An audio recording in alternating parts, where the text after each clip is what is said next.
साठी मार्जिन आखून झाल्यावरती ही मार्जिन बघितल्यानंतर तुमच्या लक्षात आलं असेल की एक कॉलम हा फक्त प्रश्न क्रमांकासाठी आहे. जसं की इथे आहे प्रश्न क्रमांक 1, त्यातील पुढचा सेक्शन आहे प्रश्न क्रमांक 1. नमस्कार, मी नितीन साळवे, क्रिएटिव्ह कम्प्युटर दौंड.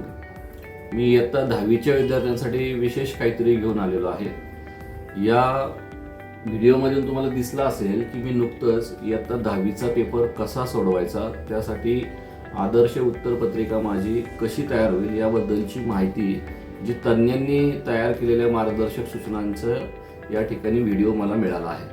कुठून मिळाला असेल हा व्हिडिओ? तर हा व्हिडिओ मला क्रिएटिव्ह कम्प्युटरमध्ये नाव नोंदणी केल्यानंतर एक या ठिकाणी ॲप इथं दिलं जाणार आहे. दोन्ही प्रकारे आहे, मला कम्प्युटरवरून किंवा ॲपवरून या गोष्टी मला करता येणार आहेत. यासाठी मी काय केलं, माझी नाव नोंदणी केली आणि मला प्रत्येक विषयाचं, गणिती असेल, गणित असेल, इतिहास असेल, भूगोल असेल, या प्रत्येक विषयाच्या इयत्ता 10वीच्या बोर्डाच्या परीक्षा सोडवताना उत्तरपत्रिकेमध्ये कशी आणि काय काळजी घ्यायची याबद्दल खूप सखोल मार्गदर्शन करण्यात आलेलं आहे.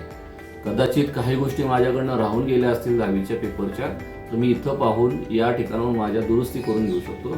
कारण हा टप्पा खूप महत्त्वाचा आहे. काही दिवसांनी आपली 10वीची परीक्षा येते आणि त्या वेळेत आपल्याला काही गडबडीत चुका होऊ नयेत म्हणून ह्या मार्गदर्शक सूचना आपल्याला खूप उपयोगी ठरणार आहेत.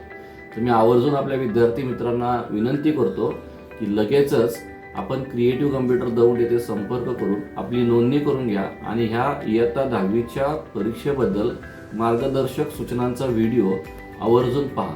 खूप कमी वेळेचा हा व्हिडिओ आहे. याबद्दल अधिक तपशील तुम्हाला आमच्या ऑफिसमध्ये मिळणार आहे. आमचा पत्ता आहे क्रिएटिव्ह कम्प्युटर, संस्कार नगरी, HDFC बँकेच्या मागे. एक छोटं ॲप आणि एक कमी वेळात आपल्याला खूप बहुमूल्य मार्गदर्शन मिळणार आहे. तुम्ही आपली वाट पाहतोय. धन्यवाद.